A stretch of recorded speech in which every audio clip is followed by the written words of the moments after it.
अडानी की जान बचाने के लिए वो निरंतर ये काम कर रहे हैं और मीडिया उसको नैरेटिव चेंज करके बता रही है, वाह मोदी जी वाह, वाह मोदी जी वाह, देश भूखे मरेंगे, नागरिक भूखे मरेंगे। तो ये बिके हुए मीडिया के लोग कहेंगे वाह मोदी जी वाह, कि ये गंगा एक्सप्रेसवे है। और आप इसमें गौर से देख पाएंगे तो एक तरफ इसमें यूपी एडा लिखा हुआ है, एक तरफ अडानी लिखा हुआ है। इधर आप देखेंगे अडानी और इधर यूपी एडा, गौर से देखिएगा आप एक बार पहले, दिख पा रहा है आपको क्लियर। और जगह जगह पर जहां पर रेस्टोरेंट बने हैं वो भी यहां पर आप सामने देख सकते हैं अडानी के लिए। अब मैं तो अगर प्रचार तो ये वो वहां से मैं निकल करके आया हूं तो आप देखेंगे इधर अडानी लिखा हुआ है, इधर यूपी एडा लिखा हुआ है, आप देख सकते हैं। ये मेरा पेपर नहीं है, 27 साल की लीज है। जो व्यक्ति बात करते थे कि इस भाइयों मैं हवाई जहाज का टिकट 1200 रुपए का कर दूंगा जिससे गरीब चप्पल पहनने जा सके, 3200 रुपए का आना जाना प्रयागराज से है, 3200 रुपए का अप एंड डाउन। हाँ, इट मीन्स जाना और आना, रिटर्न। मैं ये आपको बताना चाहता हूं, जो 1200 रुपए में हवाई जहाज में हवाई चप्पल पहनने वाले को बैठाने की बात करते थे, वो 42,000 का टिकट बिका लखनऊ में, हमारे गांव से बिकिया थी उनके लिए। और आपको मैं बता दूं, ये जो प्रचार चल रहा है ये 27 साल के लिए है, और रिटर्न आना और जाना भी और रिटर्न आना भी वो 3200 रुपए का, 1700 रुपए जाना और 1500 रुपए आना। यानी कि हवाई जहाज में बैठने के सपने तो टूट गए लोगों के। टोल टैक्स के 3,500 रुपए मानिए आप, 3200 रुपए। लेकिन लीज सीमेंट इंडस्ट्री आपने अडानी को दे दी, रोड्स आपने अडानी को दे दिए, पोर्ट आपने अडानी को दे दिए, हवाई अड्डे आपने अडानी को दे दिए, आपने शेयर मार्केट में बहुत बड़ा चीजें, मतलब कि अडानी का इन्वॉल्वमेंट है, लिथियम बैटरी का भंडार आपने अडानी को दे दिया। तो भैया इस देश में एफसीआई अब जो गोडाउन्स बने थे वो अडानी के थे, रेलवे ट्रैक बना हुआ है यहां से लेके पंजाब तक का, वो अडानी के लिए था।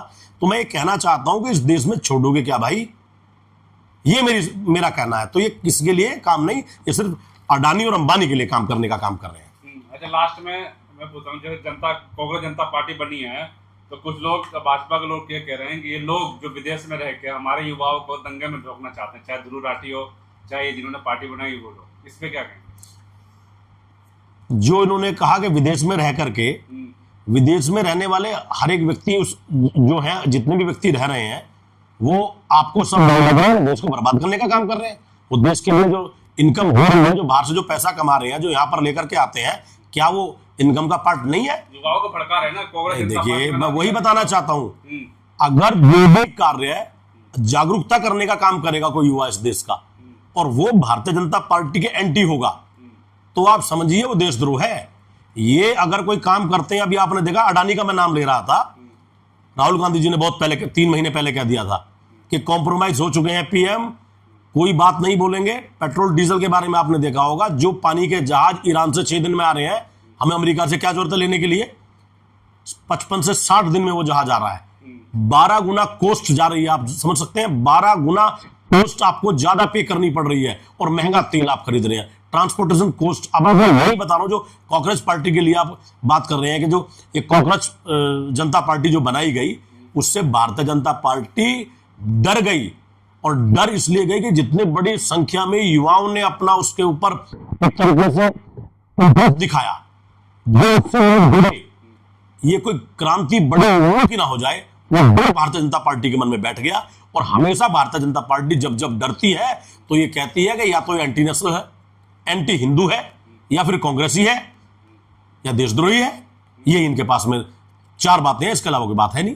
पहले जब कहा था राहुल गांधी जी ने कि कॉम्प्रोमाइज पीएम है, कॉम्प्रोमाइज पीएम इसलिए है कि जो काले कारनामे और जो एफस्टीन फाइल हमारे देश के नेताओं भारतीय जनता पार्टी के हैं, और हमारे प्रधानमंत्री जी की जो फाइल है, एक तो उसका डर पहला, और दूसरा जो अडानी की जो सेल कंपनीज थी, जिनकी वजह से आपने देखा होगा अभी जो 10 अरब डॉलर का लगभग जुर्माना लगाया गया है।